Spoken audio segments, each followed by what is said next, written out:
warahmatullahi wabarakatuh. Perkenalkan, nama saya Nabila Putri, nomor absen 27 dari kelas 10 IPS 4. Hakikat ilmu kimia.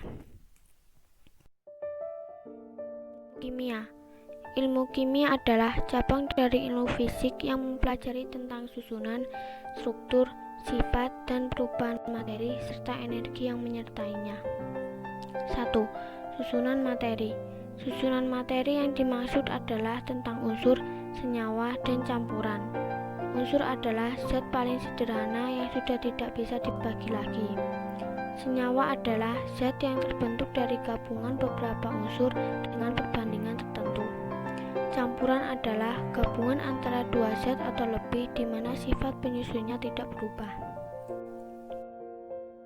2. Struktur materi. Struktur materi menjelaskan tentang ikatan yang terjadi antara atom sampai terbentuk molekul unsur, molekul senyawa, atau ion. 3. Sifat materi.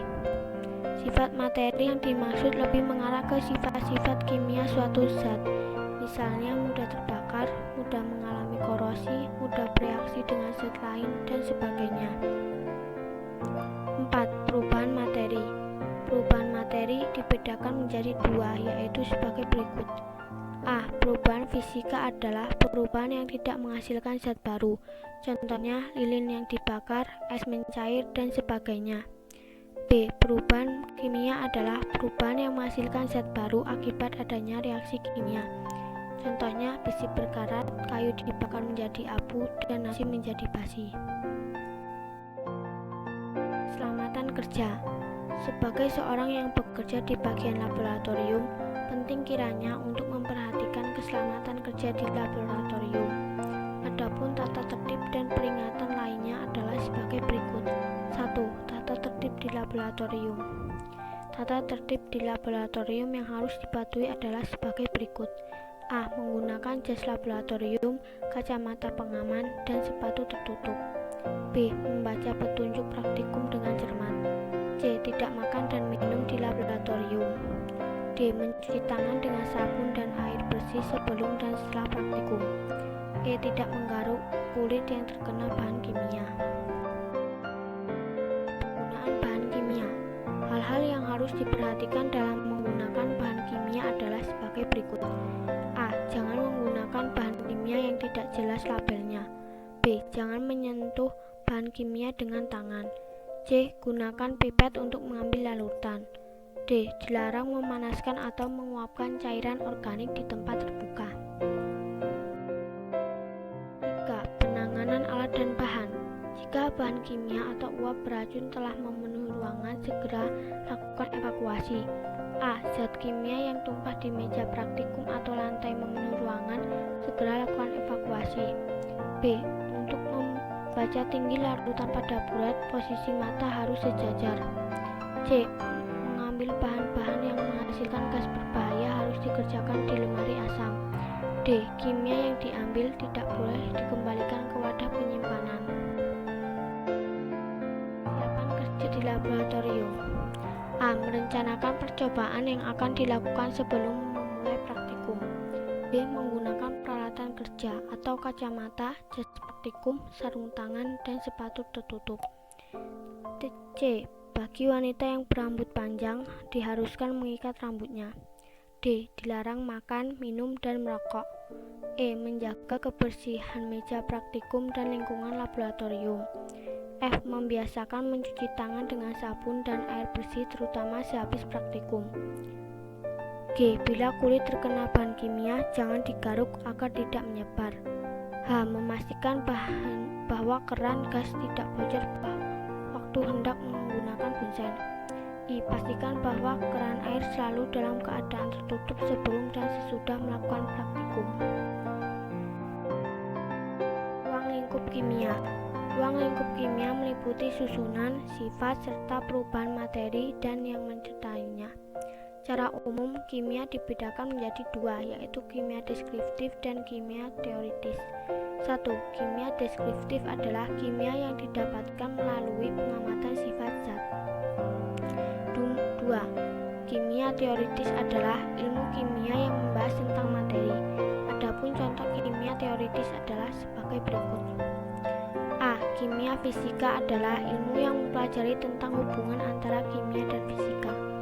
Bahasan dalam kimia fisika adalah zat secara makroskopis, atomik maupun subatomik ditinjau berdasarkan hukum-hukum dalam fisika.